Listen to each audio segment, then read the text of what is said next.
현장에서 예배드리는 분도 있고요. 여기 유튜브에 들어오셔서 예배드리는 분들도 있습니다. 모두 다 오늘 말씀을 통해서 은혜 받고 또 성경 말씀은 공허한 메아리가 아니라 정말 우리의 영혼을 구원하고 우리의 삶 속에 실제로 적용이 되어지도록 하나님이 우리에게 주신 말씀이니까 오늘 잘 말씀을 듣고 여러분의 삶 속에 복이 되어지는 말씀이 되기를 주님의 이름으로 축원합니다. 읽은 말씀으로 성령과 권능, 이러한 제목으로 오늘 말씀을 나누려고 합니다. 우리가 신앙생활을 하면서 성경을 읽고 믿음 생활을 하면서도 사실 성경을 다 깨닫지 못할 때가 많이 있습니다. 난해한 구절들도 사실 많이 있습니다. 저도 목회를 오래 하고 있지만은 성경을 많이 읽고 또 여러 신앙 서적을 봐도 이 난해한 구절들을 다 해석할 수가 없는 부분들이 많이 있습니다. 그래서 지난번에도 아마 말씀드렸을 겁니다. 베드로도 얼마나 큰 사도입니까?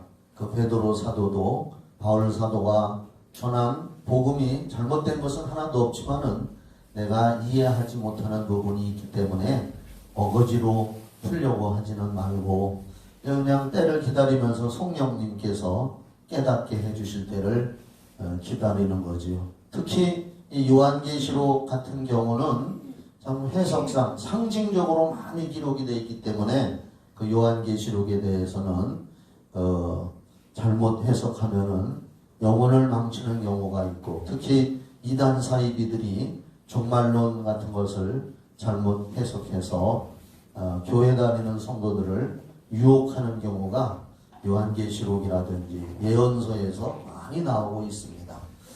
그래서 우리는 성도들은 삶을 살아가면서 신앙적으로나 말씀에 궁금하고 어려운 문제가 있으면 또 신앙의 선배들이나 담임 목사님한테도 여러 가지 질문도 하고 있습니다.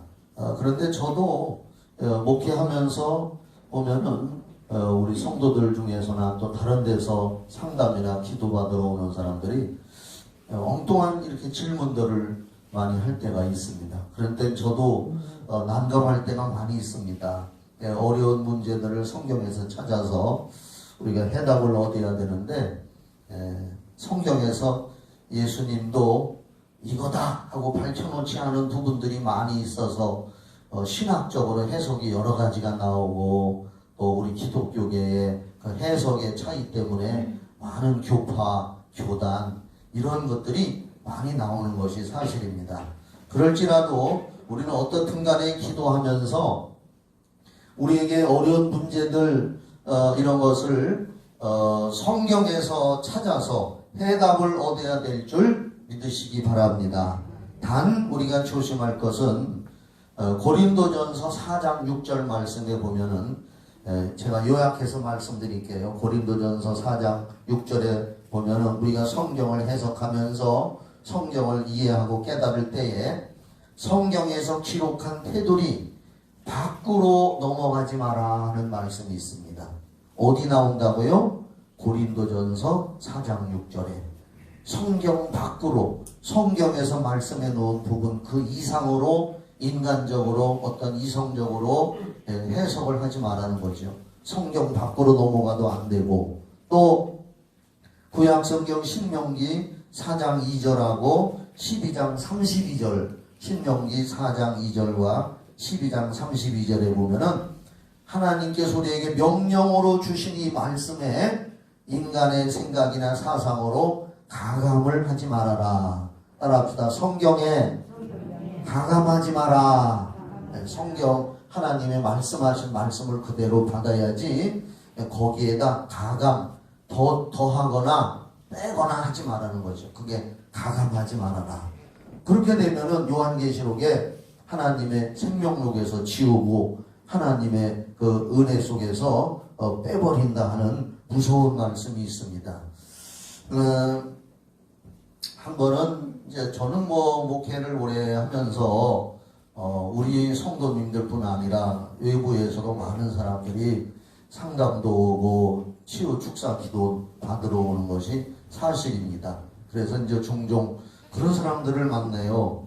어떤 때 한 번은 어떤 젊은 처녀 아가씨가 심각한 우울증과 정신 문제로 고통을 당하다가 이제 주변에서 이렇게 얘기해가지고 뭐 결국은 그 자매가 이제 치유받은 경우인데, 그 자매가 치유 상담을 와가지고서 대뜸 저한테 이런 질문을 해요. 목사님, 짐승에게도 귀신이 들어갑니까? 하고 물어봐요. 갑자기 질문을 받으니까 제가 당황할 경우가 있습니다. 목사님, 짐승에게도 귀신이 들어가나요? 그래서 제가 왜 그러세요? 하고 물어봤더니 자기가 키우는 그 반려묘, 반려견은 강아지를 말하잖아요. 그 반려묘는 그 묘할 때 그건 고양이 묘자입니다. 반려묘를 자기가 키우는 고양이가 있는데, 이 고양이가 굉장히 말이야 앙칼지고 아주 그냥 굉장히 사납대요. 자기가 애지중지 키우는데도 이 고양이가 얼마나 앙칼지고 사나운지 그냥 말도 못한다는 거예요. 그러면서 이제 자기도 우울증이 있고 고통당하고 괴로운데도 목사님, 짐승한테도 귀신이 들어가요? 하고 이렇게 물어보더라고요. 그래서 제가 좀 갑자기 물어보는 질문에 이제 대답은 이따가 이제 얘기해 줄 거예요. 이렇게 이제 황당한 갑자기 질문을 하는 경우가 많이 있습니다. 그럴 때 저는 마음에는 겉으로는 당황을 하지만 속으로는 기도를 합니다. 주님, 저도 모르는 겁니다. 저도 모르는 거기 때문에 성령께서, 따라합시다. 성령께서 깨닫게 해주시옵소서. 항상 저는 그렇게 기도합니다. 성령은 하나님이시잖아요. 성령은 고린도전서 2장 10절에 모든 걸 통달하시는 분이라고 했습니다. 나보다 나를 더 잘 알고요, 우리의 모든 인생의 삶에 해답을 주시는 분이 성령이십니다.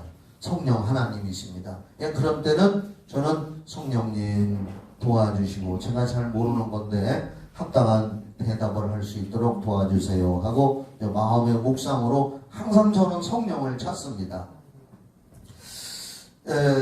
이건 뭐 그전에도 제가 간증을 여러 번 드렸지만은 어느 저쪽에 시골에 사는 분이 지금은 뭐 신앙생활을 하는지 잘 모르지만 우리 교회에서 신앙생활을 하다가 이제 부득이해서 이사를 가가지고 멀리 간 분인데, 멀리서도 그때 당시에 우리 교회를 오고 있었습니다.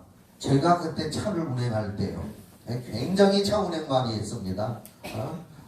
교회 개척하고 이렇게 하고서 멀리까지 그냥 차 운행을 많이 했는데, 그분이 전화가 왔어요. 목사님, 울먹이면서 우리 집에 소가 넘어져서 죽어간다고. 소를 키우는데 죽어간다고.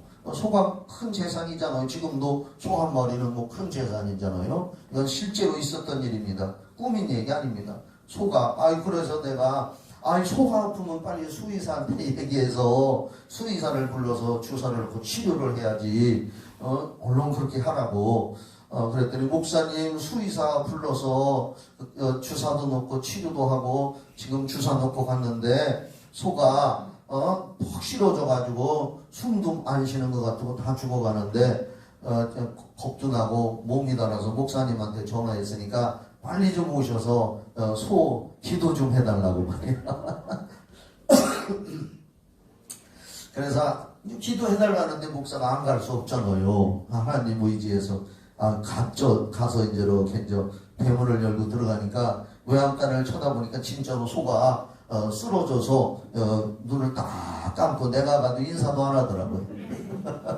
딱 감고 죽어가더라고요. 그게 참 난감해요. 나는 소한테 안수기도는 안 해봤거든요. 그때까지.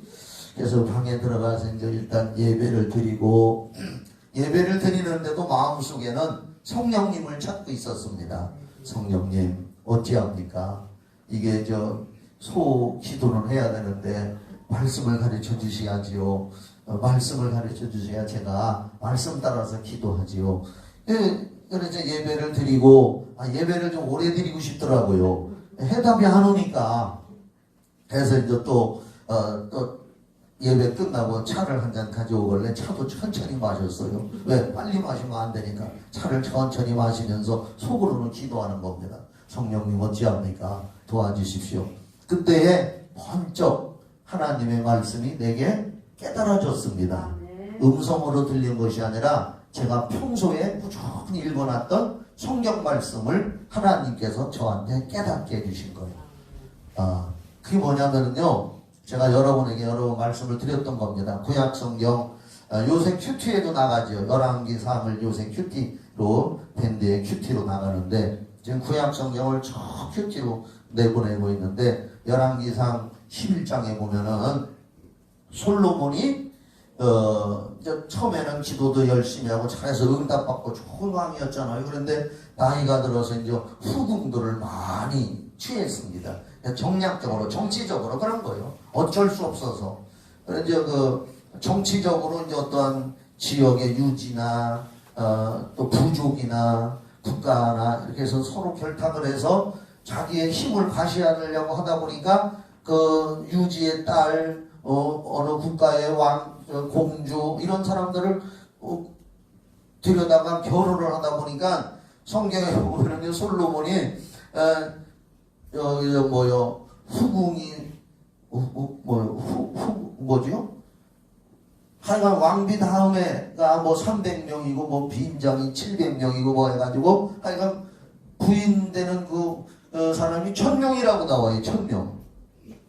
근데 문제는 뭐냐면 솔로몬이 하나님께서 이방 여인하고 결혼하지도 말라고 했지만은 이방 여인하고 결혼하면 그들이 올 때에 자기들이 섬기는 우상을 가지고 와요. 마음속에 우상 숭배하는 거. 그리고 또 실제로 어떠한 우상 물품들 가지고 오고. 그래서 산당을 지어놓고 우상 숭배하고 굿도 하고 이런 식으로 하는데 솔로몬 왕이 말년이 돼가지고 나이가 들다 보니까 이제 귀찮아서 그랬는지 하다가 말리다 못해서 그랬는지 그걸 그냥 암묵적으로 그냥 내비뒀습니다. 그랬더니 하나님께서 노하셔서 솔로몬에게 나타나셔서 솔로몬아, 네 아버지 다윗처럼 해야지 우상을 용납하면 되느냐, 우상을 물리쳐라 했는데도 솔로몬이 그걸 못했습니다. 그래서 이제 선지자가 와서 책망도 하면서 말씀 전해주면서 솔로몬 왕이시고 다윗 왕처럼 해야지, 당신의 아버지는 그러지 않았는데 왜 그러느냐고 꾸짖기도 하고 하나님의 말씀으로 경고해주는 장면이 성경에 나와요. 열왕기상에. 그래도 솔로몬이 그걸 못했습니다. 여자들 하는 걸 다 못했습니다. 지금들도 남자 여러분 부인들이 하는 거 다 못 꺾잖아요.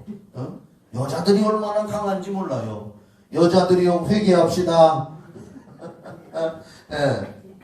왜냐면 아담도 자기 부인이 먹으라는 사과를 먹었잖아요. 그만큼 여자의 힘이 강해요.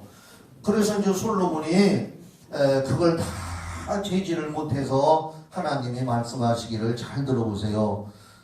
하나님이 노하셔가지고 선지자를 통해서 예언을 하는 거예요. 예언은 이루어집니다. 성경의 예언은 다 이루어졌어요. 하나도 빠지지 않고 이루어져요. 성경은 축복의 말씀이지만 범죄하는 자들에게는 사실은 무서운 말씀입니다. 저는 그렇게 믿습니다.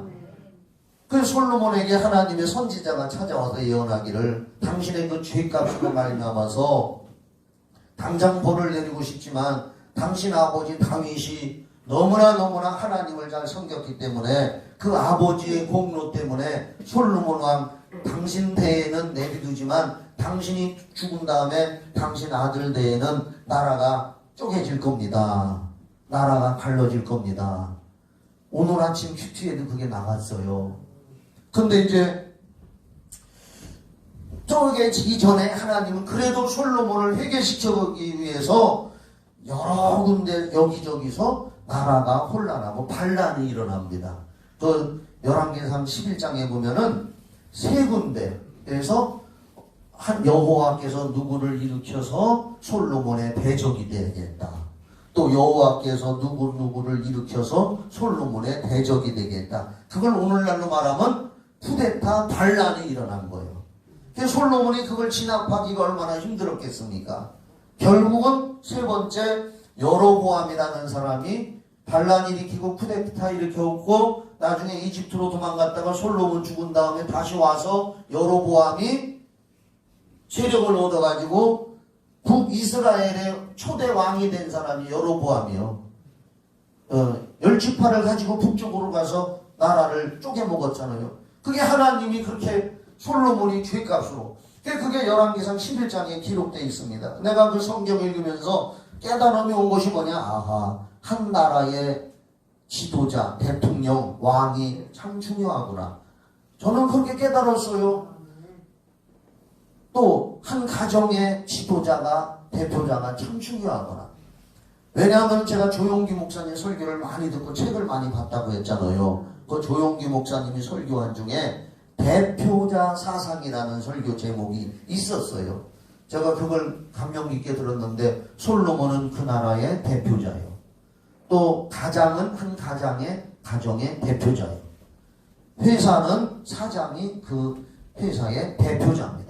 하나님은 주변에 보지만 대표자를 보시는 경우가 많이 있습니다. 아담은 인류의 대표자입니다. 아담이 범죄함으로 전 인류가 범죄했고 예수 그리스도는 인류 구세주로 대표자이십니다. 그분의 십자가의 보혈이 마지막 아담으로 오신 예수님으로 말미암아서 우리가 구원을 받게 된 겁니다. 할렐루야. 이제 소 얘기를 또 해야죠. 차를 마시고 이렇게 이제 기도하는데 그 말씀이 딱 제가 읽어놓은 성경을 성령이 끄집어 쓰시는 거예요. 아, 그렇구나. 소가 죽어가는데 소 주인이 있구나. 그래서 소는 이 주인의 주변 환경이란 말이에요. 여러분도 삶 속에 이걸 적용하세요. 네? 소는 이 집의 재산이고 돈이지만 주인은 아니요. 주인이 소주인이 사람이요. 아, 그렇구나. 깨닫고 차를 마신 다음에 그 유아무것이 집사님 이 말을 잘 들어보세요. 이런 말씀이 있는데 집사님한테서 한번 안수기도를 하고 귀신을 쫓아봅시다. 그러니까 그분이 예 하고 순종을 해요. 그래서 그 집사님한테서 안수기도 하면서 축사사역을 해서 귀신을 쫓았더니 그 가정에 물질 손해보게 하고 재산 손해보게 하려고 하는 귀신이 그 소주인한테 들어와 있는 거예요. 그래서 그걸 쫓아냈고 차를 마시고 예배 끝나고 가방 들고 나가니까 소가 일어나서 여물을 먹고 있습니다. 아, 이 성경이 얼마나 정확한 해답을 줍니까? 나는요 내가 이렇게 해서 고쳤다는 걸 자랑하는 게 아닙니다. 성경은 살아계신 하나님의 말씀이고 우리 인생 삶에 해답을 준다. 성경 속에 해답이 있다. 그래서 제가 강원도 고한순복음교회 가서 부흥회할 때 그 세상 떠난 서병욱 목사님, 그 서병욱 목사님의 여동생이 그 강원도 고한순복음교회 사모님인데 거기서 부흥회를 제가 갔어서 했었는데요. 나중에 부흥회 끝나고 얼마 후에 그 사모님이 정신이 헷가닥 돌았어요. 또 스트레스 많이 받아가지고. 그래가지고 그 사모님이 기도해달라고 왔을 때도 그때 열왕기상 11장 말씀을 가지고 치유했습니다. 내가 능력이 있어 치유한 게 아니라 말씀이 해답을 줘요. 아, 그 고한순복음교회의 담임 목사님은 대표자다. 그러면 그 주변의 사모님과 성도는 주변이요. 그 사모님이 지금 정신이 돌아가지고 헷가닥 돼가지고 교회가 술렁술렁하고 어려운 문제가 생겼는데 그때에도 열왕기상 11장 말씀이 제게 하나님이 통찰력을 줬습니다. 그래서 담임 목사님을 붙들고 제가 귀신을 쫓았어요. 그 깊은 얘기는 뭐 여러분도 아니까. 성경이 해답입니다. 그래서 담임 목사님한테서 귀신을 쫓았더니 담임 목사님한테서 귀신이 퍽 나간 순간에 마당을 가로질러 저쪽에 있던 오창으로 기도받으러 왔었는데 성신수복음교회로 왔었어요. 지금 있는지 모르겠어요. 마당 성전에서 기도하고 사모님은 저쪽 마당을 질러 방에 있었는데 그 목사님한테서 귀신이 딱 떠나가는 순간에 저쪽 방에서 왁자지껄하고 그냥 할렐루야 난리가 난 거예요. 왜냐면 사모님의 정신이 딱 돌아온 거예요. 그 시간에. 아, 역시 성경은 우리에게 해답을 주고 통찰력을 주는구나. 내가 딴 걸로 하는 것이 아니라 성경 말씀을 가지고 그렇게 그대로 순종해서 기도했더니 역사가 일어나더라 그 말이요. 그래서 저는요, 지금도 성령은 살아계신 하나님의 말씀입니다. 그 말씀대로 우리가 믿고 기도하면 응답 주시고 우리에게 복을 주시고 영생과 구원을 주시는 건 오직 살아계신 성경 말씀입니다. 그럼 아까 그 아가씨 얘기를 또 이제 해야지요. 그래서 아가씨가 기도받으러 와가지고, 목사님, 자기 집에 이제 고양이가 이렇게 앙칼지고 성질이 더럽고 살아오니까 나한테 물어본 거예요. 목사님, 짐승한테도 귀신이 들어갔느냐고. 갑자기 받는 질문에 제가 멍하고 있다가 마음속으로 주여 성령님 가르쳐 주시고 인도해 주세요 할 때에 하나님이 나한테 깨닫게 해주신 말씀, 오늘 읽는 본문의 말씀이에요. 오늘 한번 5장 1절부터 한번 봐봐요. 예수께서 바다 건너편 거라사인의 지방에 이르러 배에 나오시며 곧 더러운 귀신 들린 사람이 무덤 사이에서 나와 예수를 만납니다. 그 사람은 무덤 사이에 거처하는데 이 사람은 막 집에서 뛰어나가는 거예요. 무덤으로, 공동묘지로, 죽음이 있는 곳으로 가는 거예요. 이제는 아무도 그를 쇠사슬로도 맬 수 없게 되었으니, 왜냐? 이는 여러분 쇠고랑과 쇠사슬에 맸어도 그걸 끊었다 그 말이요. 귀신의 힘이 얼마나 센지 쇠사슬과 쇠고랑을 끊고 깨트리고 무덤으로 달려가고, 그리고 또 다른 성경에 보면은 돌멩이로 자기 몸을 막 짓지고 자기 몸을 자해를 하는 그런 사람이거든요. 마태복음에도 나오고 마가복음에도 나오고 누가복음에도 나오고 다 나옵니다. 아멘이시죠? 그래서 여기 보면은 5절에 4절 거기 하반절에 보면은 그리하여 아무도 그를 제어할 힘이 없는지라. 제어한다는 것은 그보다 더 큰 힘을 가지고 그 사람을 억압하고 통제하고 다스릴 수 있다 하는 것이 제어요. 영어로 말하면 컨트롤, 그런 거예요. 통제하고 제어, 그 사람의 힘보다, 그 귀신의 힘보다 더 큰 힘으로 그걸 억압하고 눌러서 꼼짝 못하도록 다스리는 걸 제어라고 하는 거예요. 이제는 아무도 그를 제어할 수가 없다고 말입니다. 그런데 이 성경에 쭉 보면은 이 사람이 얼마나 위험한지 지나다니는 그 멀리서 막 소리를 지르고 사람들을 위협하고 하는데 예수님이 거기를 갔단 말입니다. 예수님은 한 영혼을 살리러 무덤가에도 찾아가시는 사랑의 주님이신 줄 믿으시기 바랍니다. 한 영혼을 살리려고 아무도 가지 않는 수가성 우물가에도 예수님은 찾아가시고, 한 영혼을 살리기 위해서 다 가기 싫어하는 공동묘지에 있는 그 사람의 영혼을 살리려고 예수님은 찾아간 겁니다. 그러니까 이 사람이 그 속에 있는 귀신이 발동해가지고 예수님한테 와서 엎드려 부르짖으면서 지극히 높으신 하나님의 아들 예수여, 나와 당신과 무슨 상관이 있나이까? 하나님 앞에 맹세하고 나를 괴롭히지 마옵소서. 여러분, 귀신이 언제 제일 괴로워하는 줄 아십니까? 예수 이름으로 명하노니 그 사람한테서 나오라 하면은 귀신은 제일 괴로워합니다. 여기 귀신도 7절에 하나님 앞에 맹세하고 나를 괴롭게 하지 마옵소서 했는데 8절에 보면은 이는 하고, 왜 괴롭다고 하느냐, 이는 하고 거기 대답이 나와 있어요. 이는 예수께서 이미 그에게 이르시기를 더러운 귀신아 그 사람에게서 나오라 하셨습니다. 더러운 귀신은 나오라 하면 괴로워하는 줄 믿으시기 바랍니다. 나오라고 하라면 괴로워하지 않아요. 그러면서 이 귀신이 괴로워하고 몸부림칠 때 또 9절에 보면 예수님이 이에 물으시되 네 이름이 무엇이냐 했습니다. 귀신이 이름이 있어요. 그래서 뭐 이 귀신론이 뭐 죽은 사람이냐 타락한 천사냐 이런 여러 가지 얘기도 있지만 나도 잘 몰라 그건 정확하게. 지금도 나도 그게 궁금이야. 왜 예수님이 정확하게 이거다라고 얘기를 안 해놨나. 그러나 이름이 있다는 거예요.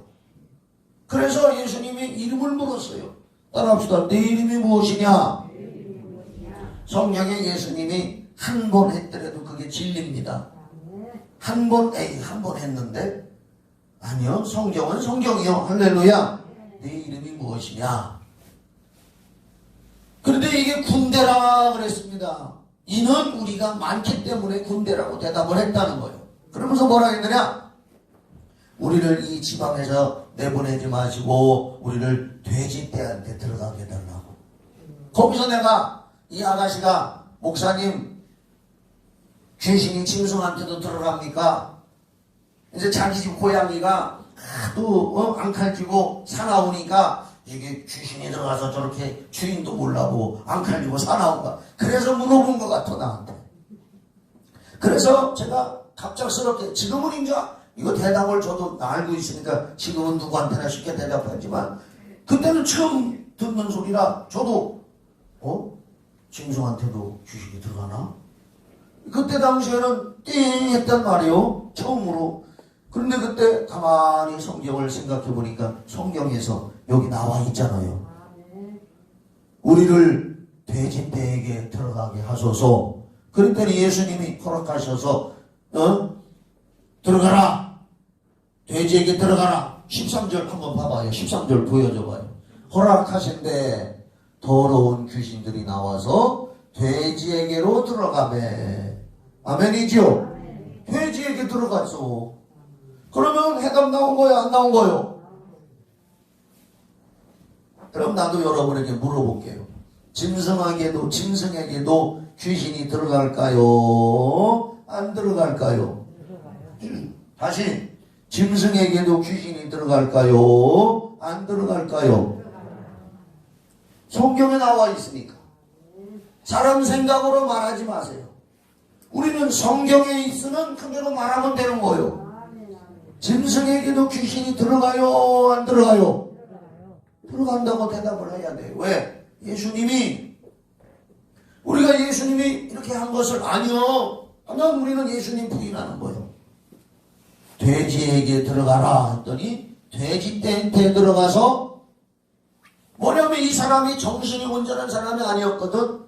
그러니까 이 돼지떼가 수많은 귀신이 나와가지고 돼지떼한테 들어가니까 2,000마리가 되는 돼지가 정신이 돌아가지고 갑자기 발광을 하면서 바다로 뛰어들어가가지고 돼지가 죽고 이 사람은 정신이 온전해졌다. 15절 봐봐요. 예수께 이르러 그 귀신 들렸던 자, 곧 군대 귀신 집혔던 자가 옷을 입고, 그전에는 정신이 돌아가지고 옷을 안 입고 또 뛰어다닌 거예요. 옛날에 그랬잖아요. 나이 드신 분들 비 오는 날만 되면 미친 여자가 옷 벗고 뛰어다닌다고. 그래서 이렇게 우리 어릴 때 그랬더라고. 어른들이 햇빛이 쨍쨍하는데 갑자기 소나기가 오면 오늘 미친년 시집가는 날인가? 어른들이 그랬어요. 난 그렇게 들었어요. 미친년 오늘 시집가는 날인가? 갑자기 햇빛이 쨍쨍 났다가 비가 쏟아지니까 이게 미친년이 옷을 벗고 막 뛰어다니는 일이 옛날에 우리 동네 우리 옆집에도 있었어요. 우리 옆집에도 담을 후를 놓고 다니더라고요.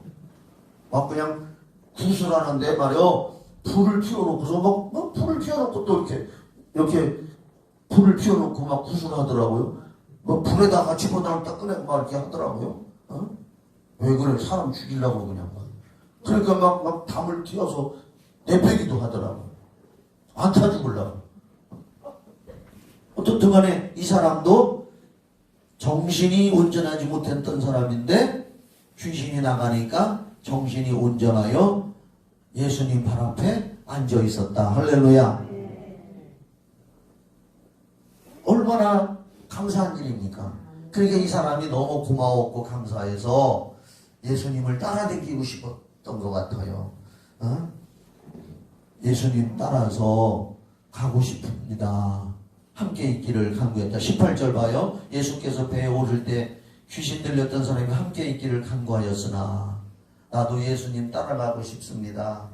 저를 살려주시고 정신을 온전하게 했으니 나도 예수님 따라서 제자가 되고 싶습니다. 잘못했으면 예수님 제자 13명 될 뻔했어요. 그러니까 예수님이 아니요 하시면서 너는 집에 돌아가서 하나님이 너 고쳐준 걸 사람들한테 소문을 내고 전도하거라. 네 집에 돌아가서 거기 봐봐요. 19절 허락하지 아니하시고 그에게 이르시되 집으로 돌아가. 내 집이 중요한 줄 믿으시기 바랍니다. 내 가정 구원시키는 게 제일 중요한 줄 믿으시면 아멘. 다른 사람도 전도해서 구원해야 되지만 우리는 내 가족, 내 자녀, 내 식구들 전도해서 구원하는 게 가장 중요한 줄 믿으시기 바랍니다. 집으로 돌아가 주께서 내게 어떻게 큰 일을 행하사 너를 불쌍히 여기신 것을 네 가족에게 알리라. 가족 구원해라. 가족에게 알려서 하나님이 살아계신 것을 전해라. 그 말이요. 믿으시면 아멘. 20절 안타까운 말씀이 여기 기록되어 있습니다. 그가 가서 예수께서 자기에게 어떻게 큰 일 행하셨는가를 데가볼리에 전파하니, 데가볼리라는 그 지방에 전파하니 모든 사람이 다 믿더라? 어떻게 했어요? 모든 사람이 믿더라? 아니지요. 그런 엄청, 이 거라사 지방에 옷 벗고 무덤으로 뛰어다니고 쇠사슬 끊고 도망가고 다 소문이 나 있었어. 이 사람에 대해서. 그런데 이 사람이 예수님 만나서 귀신 떠나고 치료받았는데 이 사람이 가서 그 동네 사람들한테 전파했는데도 사람들이 예수를 믿지 않고 놀라기 마냥. 이게 안타까운 노릇이요. 성경은 사람들한테 듣고 놀라라고 기록해 주신 것이 아닙니다. 성경은 살아계신 하나님의 말씀을 통해서 사람들로 믿고 구원받아 예수님 만나고 천국 가라고 우리에게 기록해 주신 줄 믿으시기 바랍니다. 여러분, 수많은 간증 듣고 놀라는 사람들은 많지만은 진심으로 회개하고 예수님을 영접하고 구원받는 사람은 드물다 그 말이요. 놀래기만 하면 안 돼요. 아까 그 사람 데가볼리에 전파하니 수많은 사람들이 놀래기만 하더라. 얼마나 안타까운 노릇입니까? 오늘 교회를 온 이유가 뭡니까? 놀래려고 온 겁니까? 우리 기쁨 채우려고 온 겁니까? 우리 삶의 필요만 채우려고 여기 온 겁니까? 예수는 구세주고 내 영혼의 주인이시고 내가 죽어도 예수님 때문에 나는 천국 가야 되고 믿음의 결국 영혼 구원 받으려고 교회 와서 예수 믿고 예배드리고 기도하는 줄 믿으시기 바랍니다. 아파도 와야 되고 힘들어도 와야 되고 옛날 찬송가에 보면은 배고파도 가야 되고 병들어도 가야 되고 어디? 예수 믿고 천국 가야 된다 그 말이에요. 그래서 예수 믿는 줄 믿으시기 바랍니다. 오늘 이 말씀 보세요. 예수님께서 행하신 놀라운 표적과 기사들도 성령의 권능으로 행하신 줄 믿으시기 바랍니다. 오늘 설교 제목이 성령과 권능이요. 제가 새해 들어서 성령에 대해서 설교를 좀 하려고 마음 먹고 있습니다. 오늘 설교 제목도 성령과 권능. 예수님께서 사람으로서는 통제할 수가 없고 제어할 수도 없는 이 사람을 예수님이 치료해 주신 것은 사람의 지혜와 지식으로 한 것이 아니고 바로 예수 안에 계신 성령의 권능으로 하신 줄 깨달으시기를 바랍니다. 누가복음 4장 18절 말씀을 한번 찾아주세요. 예수님이 직접 그렇게 말씀했습니다. 누가복음 4장 18절로 19절에 그렇게 써 있습니다.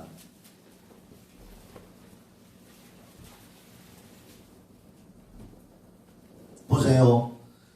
다 같이 한번 읽읍시다. 시작. 주의 성령이 내게 임하셨으니 이는 가난한 자에게 복음을 전하게 하시려고 내게 기름을 부으시고 나를 보내사 포로된 자에게 자유를 눈먼 자에게 다시 보게 함을 전파하며 눌린 자를 자유롭게 하고 주의 은혜의 해를 전파하게 하려 하심이라 하였더라. 예수님이 말씀하신 겁니다.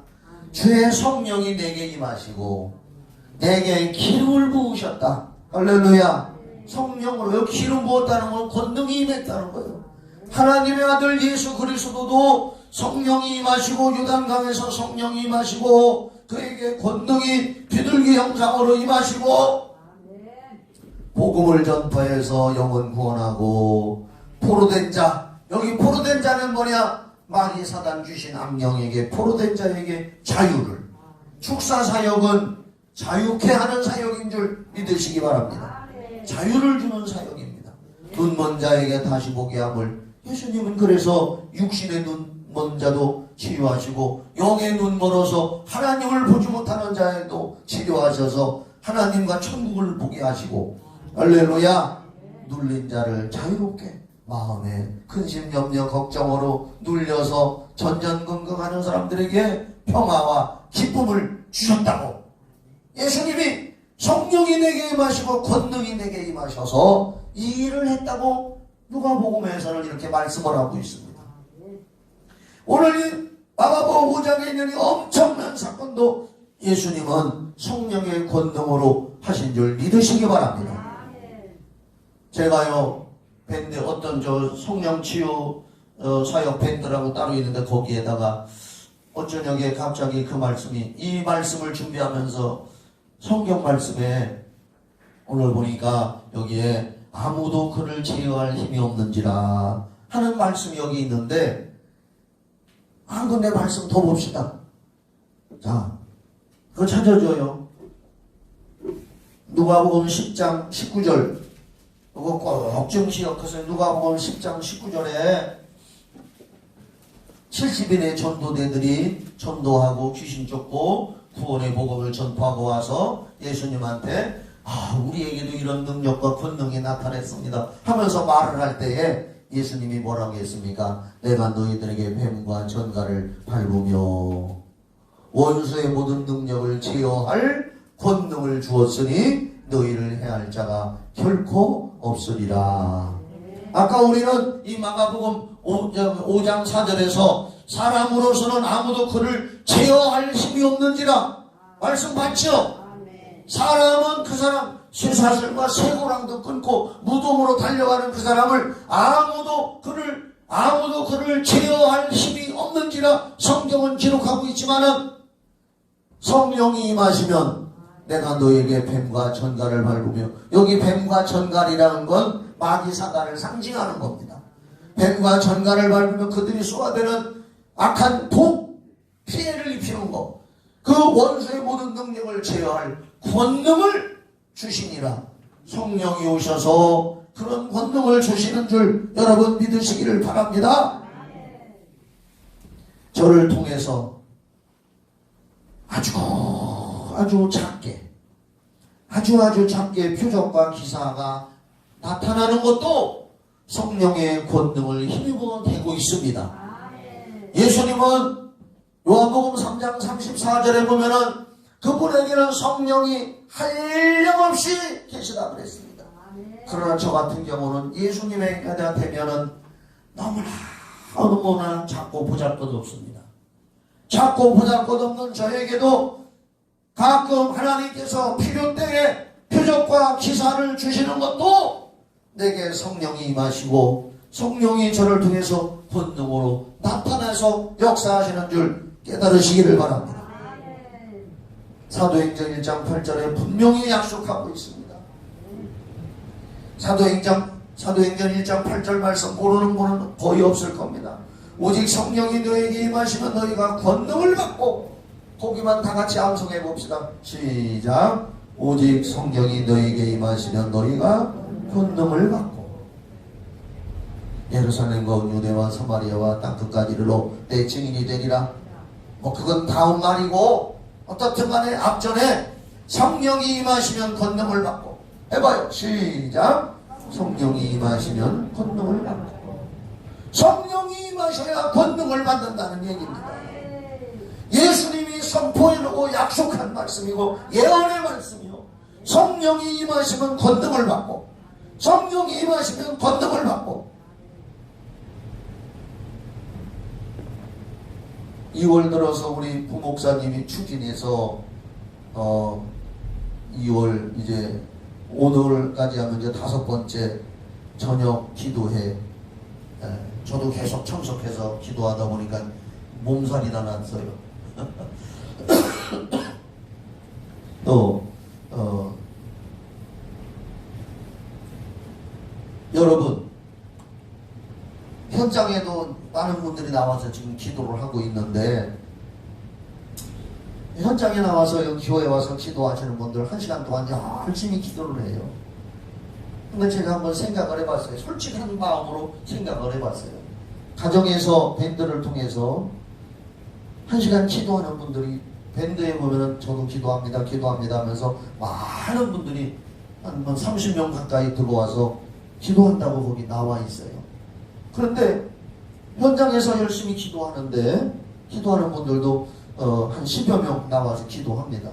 코로나 때문에 많이 못 나오지만은 저는 한번 생각을 해봤습니다. 과연 가정에서 스마트폰 켜놓고 정말 현장처럼 기도하고 있을까? 사람들이? 물론 스마트폰 켜놓고 각자 저쪽 방에 들어가서 혼자서 열심히 기도하는 사람도 있겠죠. 그러나 저는 이렇게 생각해봤습니다. 아이 키우는 분들은 아마 힘들 거다. 아이가 매달리는데 스마트폰 켜놓고 혼자서 1시간 동안 기도하겠습니까? 거의 힘들 겁니다. 그냥 스마트폰 켜놓고 기도합니다. 이렇게 하는 분들도 있을 겁니다. 그것도 감사한 거지요. 마음으로 동참하는 거니까. 아이들이 있는 분들은 아이가 매달리니까 마음대로, 그러나 아이 없는 나이 드신 분들은 뭐 스마트폰 켜놓고 기도합니다 하고서 스마트폰 거기다 이렇게 어디다 놓고서 혼자서 열심히 기도하는 분들도 있을 겁니다. 솔직한 심정이요. 그러나 현장만큼은 생동감이 없을 겁니다. 1시간 기도하기가 얼마나 힘들어요. 1시간 계속해서 부르짖어 기도하기가 얼마나 힘듭니까? 그런데 여러분, 그렇게 기도해보세요. 제가 권면합니다. 저도 1시간 기도하기가 힘들어요. 사실 솔직히 기도하기가 힘든 겁니다. 가장 힘든 노동이 기도하는 겁니다. 할렐루야. 기도는 노동입니다. 노동 중에도 가장 힘든 노동이요. 말 나온 김에 얘기합니다. 육신의 노동도 힘들어요. 육신을 들여서 땅 파고 집 짓고 하는 육체 노동하는 분들 굉장히 힘듭니다. 그러나 육체의 노동보다 더 힘든 게 정신 노동입니다. 사원을 관리하고 계획을 짜고 뭐하고 하는 정신 노동은 더 힘든 겁니다. 정신 노동보다 가장 힘든 것은 영적 노동입니다. 그건 기도입니다. 그래서 영적 노동이 가장 힘든 겁니다. 그걸 이겨야 되는 겁니다. 그래서 여러분들 여러 가지 기도 제목을 가지고 기도를 하시는데 여러 가지 말 많이 할 거 없습니다. 저는 그렇게 기도합니다. 이것저것 개인 기도 제목, 가족 기도 제목, 교회 기도 제목, 성도들을 위해서 하는 기도 제목, 그런 거 합니다. 그렇게 하고서는 나머지는 성령이여 내게 권능으로 임하여 주시옵소서. 성령이여 내게 권능을 주시옵소서. 성령이 임하여 권능을 주시옵소서. 성령이 임하여 권능을 주시옵소서. 중언부언할 필요 없습니다. 한 가지 목표 가지고 하는 겁니다. 한번 그렇게, 아니 다른게 해도 돼요. 성령이여 내게 기쁨 주시옵소서. 다른 기도 할 수도 있지만은 저 같은 경우에는 한 가지를 집중적으로 팝니다. 성령이여 내게 권능을 주셔서 나를 써주시옵소서. 쓰임 말해야 되니까요. 왜냐? 사도행전 1장 8절에 분명히 약속했습니다. 예수님의 예언입니다. 성경의 예언은 100% 이루어진다. 100% 이루어지지 않고 1%만 틀려도 성경은 틀리고 하나님은 틀린 겁니다. 하나님은 틀릴 수가 없습니다. 성경에서 예언한 것이 1%만 틀려도 여러분 하나님이 아닙니다. 그렇기 때문에 성경의 예언은 100%가 맞아야 됩니다. 100%가 맞아야 돼요. 그 중에 하나, 사도행전 1장 8절 예수님이 예언했지 않습니까? 승천하시기 전에 성령이 임하시면 너희가 권능을 받고 예언했지 않습니까? 그것이 사도행전 2장 4절 오순절 마가다락방에서 이루어졌지 않습니까?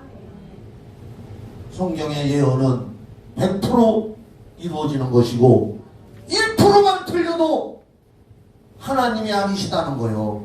기억하시기를 바랍니다.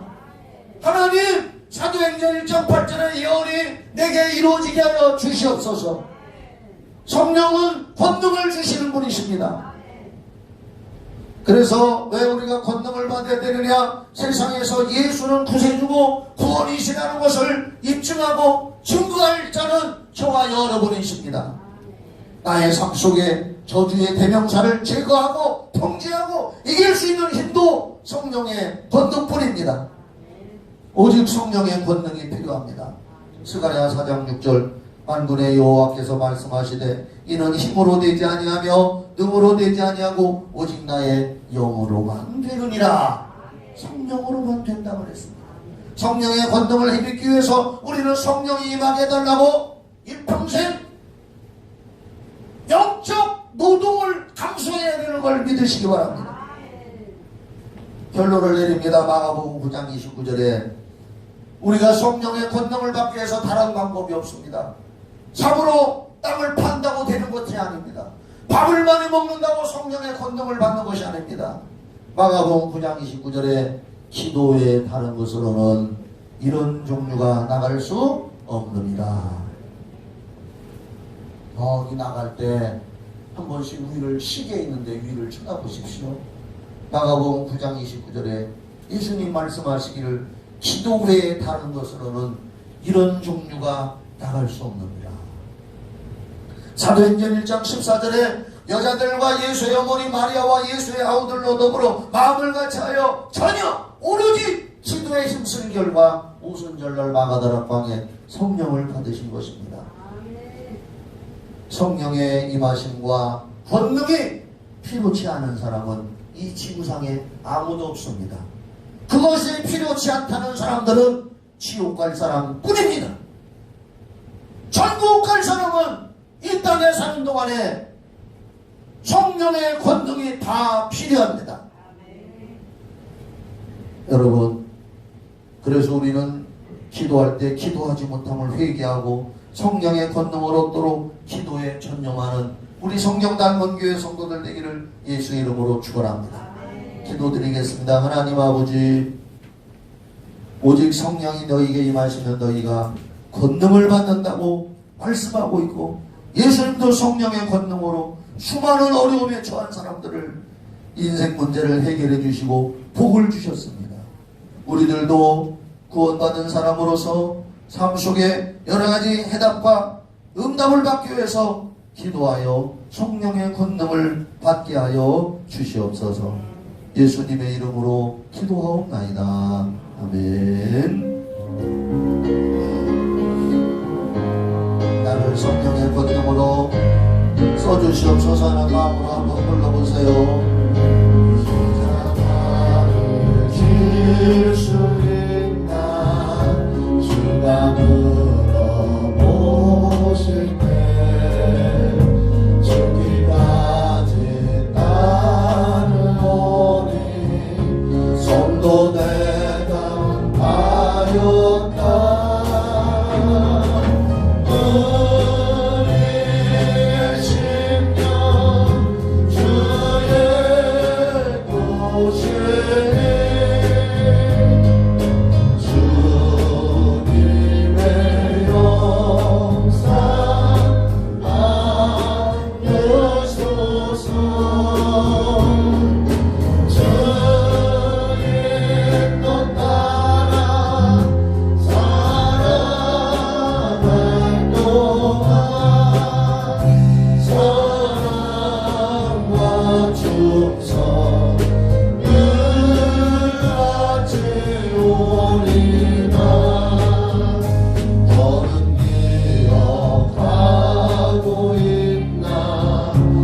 구원받은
이제는 우리 죄 때문에 십자가에 달려 죽으신 예수 그리스도의 은혜와 예수님을 이 땅에 죽기까지 내어주신 하나님 아버지의 그 크신 사랑과 성령의 교통하심과 인도하심과 충만하고 신선한 기름 부으심이 예배를 드리는 성도들과 가정과 우리 교회 후예와 청주시와 이 나라의 민족과 전세계 후예 영원히 함께 있을지어다.